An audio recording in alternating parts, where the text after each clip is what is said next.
Non, un maître, un vrai maître, il t'amène devant le prophète plutôt.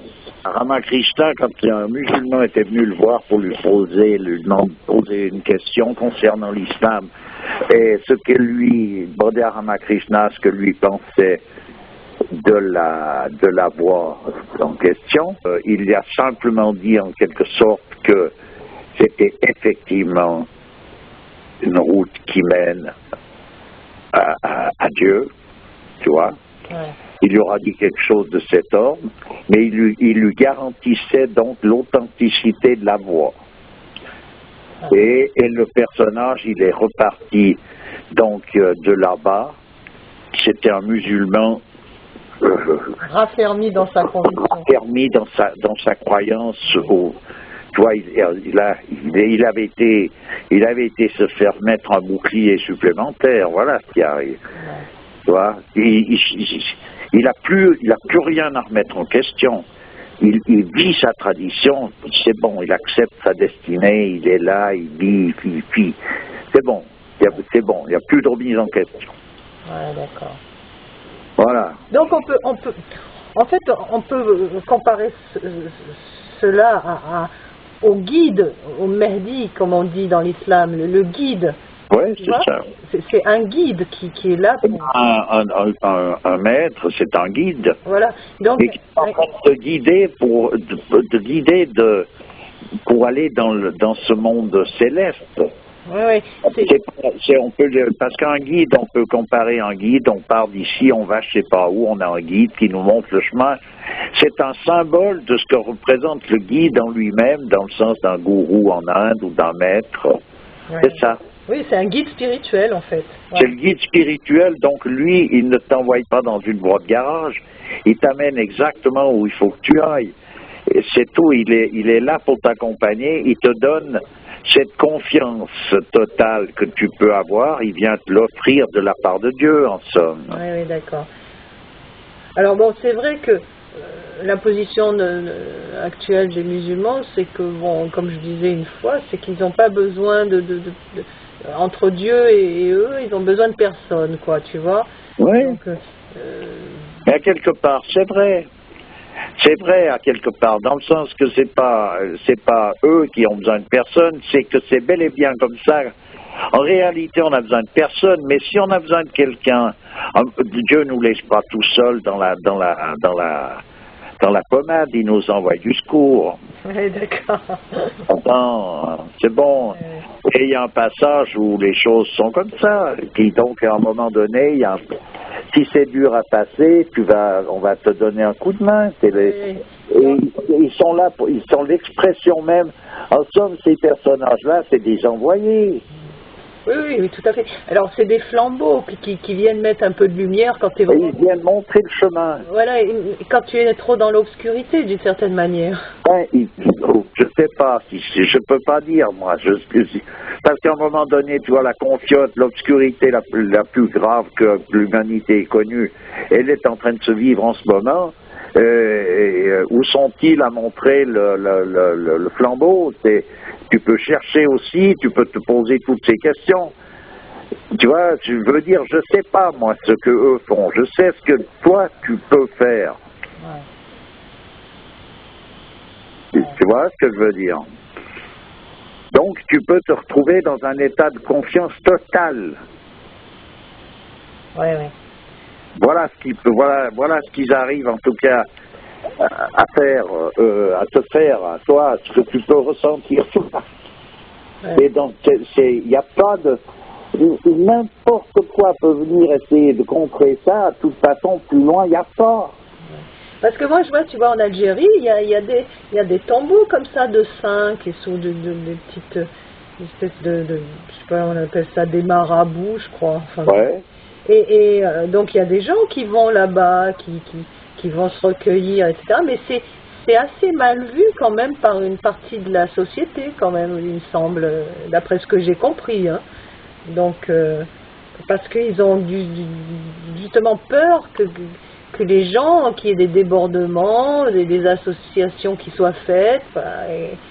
et que ça vienne Oui, interférer. mais je comprends bien, parce qu'il y a eu, à un moment donné, tu vois, c'est qu'il y a un moment donné, dans l'islam, il y a eu Ce débordement.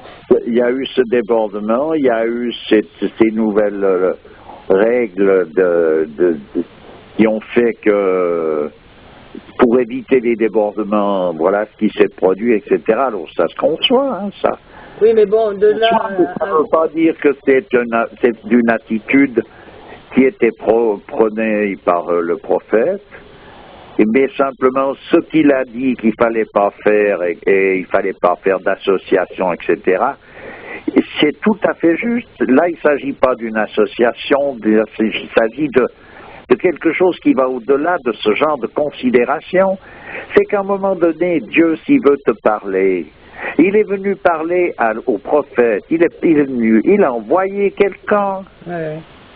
Donc alors le prophète, il a fait une association alors avec, il a pris l'ange Gabriel pour Dieu. Oui, Donc oui, oui, d'accord.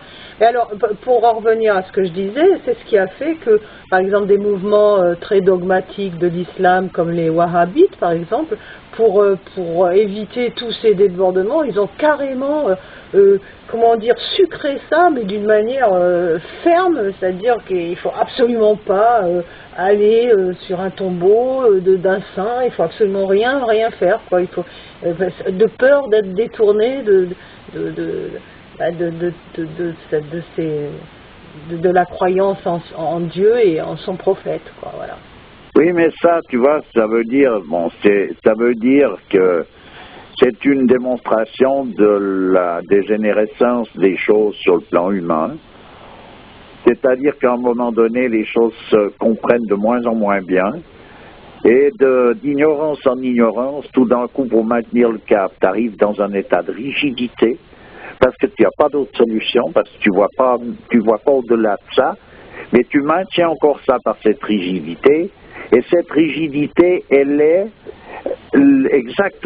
en train de t'indiquer, attention, ça va se casser, parce que plus ça devient rigide, plus c'est friable. Ouais. Et à un moment donné, c'est Ouais. loin du bal, tout s'écroule. Ouais, c'est comme le chêne de La Fontaine, tu vois. C'est à un moment ça casse, quoi. Voilà, puis je dirais c'est plutôt parce que La Fontaine,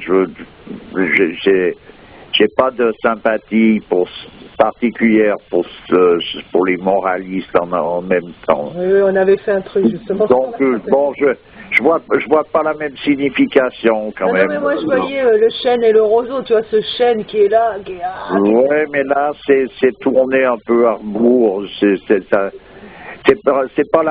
pas la rigidité du chêne. Le chêne, il n'est pas rigide, il est solide. Ouais. Il a une position, il est en train de vivre une destinée où il doit montrer tel symbole et il le représente. Donc c'est pas encore là l'histoire, tu vois. Oui, d'accord. Oui. Cette rigidité qui correspond à la fixité dans laquelle se trouve à un moment donné une humanité avant sa dissolution. Voilà de quoi il s'agit. Ben, c'est cet âge de fer, hein, où tout s'est durci. Oui, c'est ça. Où se vit cette rigidité et cette dissolution. Ouais. C'est-à-dire, c'est le cadavre qui se fige et qui ensuite se décompose. Voilà, oui, ben voilà, d'accord. Et donc, tu vois, c'est dommage d'en être arrivé là, parce que, bon, moi, je sais que, tu vois, dans des lieux saints comme de l'islam, il y a eu des tas d'endroits qui sont cachés à notre vue, parce que, bon, faut pas ci, faut pas là. Et je trouve ça tellement dommage. On nous a, comment dire, on nous a amputés, là. Écoute, je vais te dire une chose. Tu dis que c'est tellement dommage. Moi, je te dirais que c'est encore une grâce, parce que, tu vois, le fait de ne pas pouvoir y aller, tu arrives à les imaginer d'une manière où ils sont beaucoup plus près de la réalité. Peut-être, oui. Et c'est pas peut-être, c'est comme ça. Parce que si les choses n'étaient pas comme ça, on pourrait y aller. Ouais. Oui, d'accord. Oui, d'accord. Attends, il y a un moment donné... Je veux dire que les choses qui sont cachées, c'est qu'elles doivent nous être cachées, quoi. Et il y a un moment donné, il y a une option là-dedans. C'est Dieu qui tient les rênes. Oui, c'est Dieu qui veut plutôt C'est cacher. Dieu qui tient les rênes, donc à partir de là, c'est sa volonté qui prévaut sur l'ensemble de toutes les considérations. C'est peut-être les derniers joyaux qu'il faut préserver. C'est pas ni peut-être, ni... On ne sait pas, c'est sa volonté. Oui, d'accord. C'est sa volonté. Donc, ça ne peut pas... On ne peut pas y avoir mieux. Et en plus de ça, il y a un moment donné où quand il dit que mon serviteur ne peut pas venir vers moi avec quelque chose de mieux que ce que je lui ai commandé. Voilà, c'est dans l'islam qu'on dit ça. Ouais. C'est une Arabie qui exprime la parole de Dieu comme ça, voilà, qui a été dit. C'est dans le Coran. Ouais. Donc, il n'y a pas besoin d'aller le chercher ailleurs, c'est dans le Coran. Tu vois? Mais donc, faut savoir ce que ça veut dire quand même.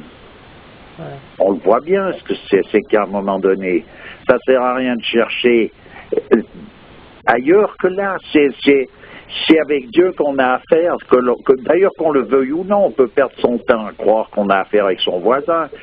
Ça n'empêche pas toujours qu'on a affaire avec Dieu. Oui, tout à fait. Non, mais bon, après on finit par s'en faire une raison de toutes ces choses, tous ces obstacles, et ça fait partie du jeu, d'une certaine manière. Mais il faut les vivre. Mais il faut les vivre, voilà. Ça fait partie du jeu en discutant comme ça, tout est simple, parce que c'est comme ça. C'est comme ça que les choses se jouent. Mais quand tu les vis pleinement. Quand on demandait à parler à Thérèse de Lisieux, de nouveau, j'en reviens à cette petite femme-là. On l'adore, nous, hein. Ah ben moi aussi j'en ai une admiration.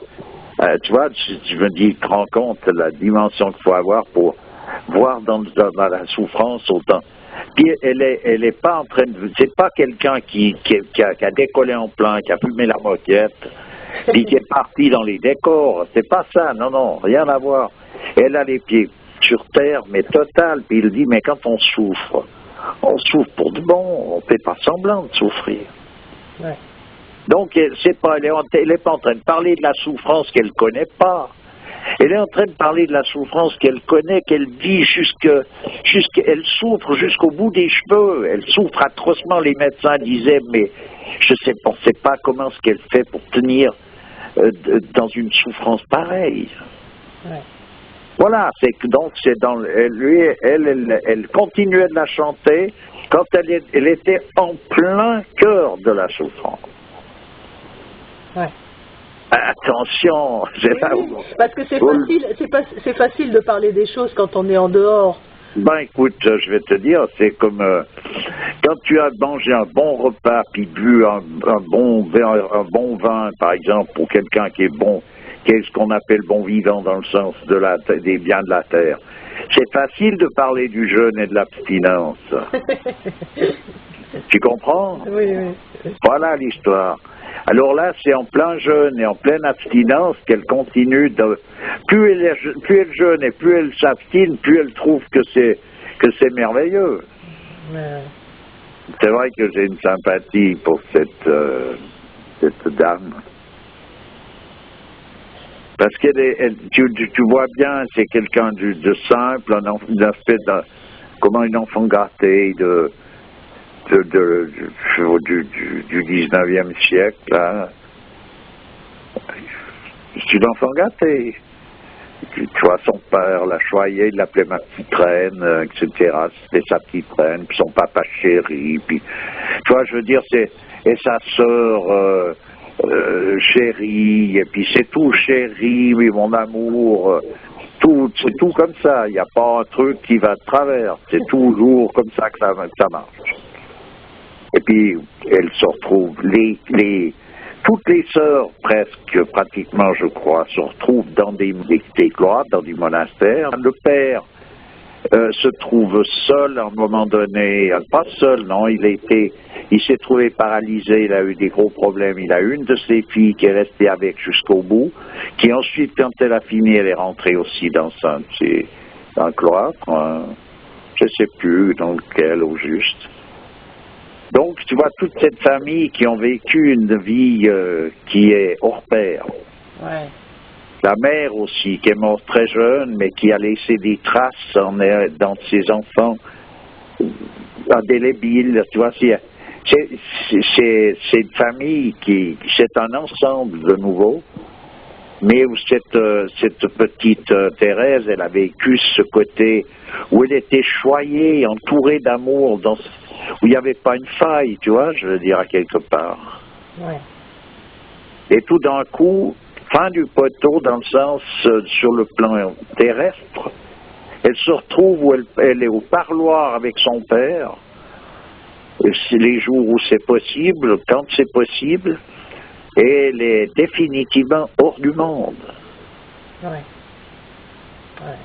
Et voilà la manière dont elle parle des choses. Tu vois un peu le topo. Et elle voulait rentrer là-dedans. Son dévolu était jeté définitivement quand elle a dit qu'elle voulait rentrer là. Et elle est rentrée à l'âge de 15 ans exceptionnellement parce qu'il refusait, il ne voulait pas de gens si jeunes.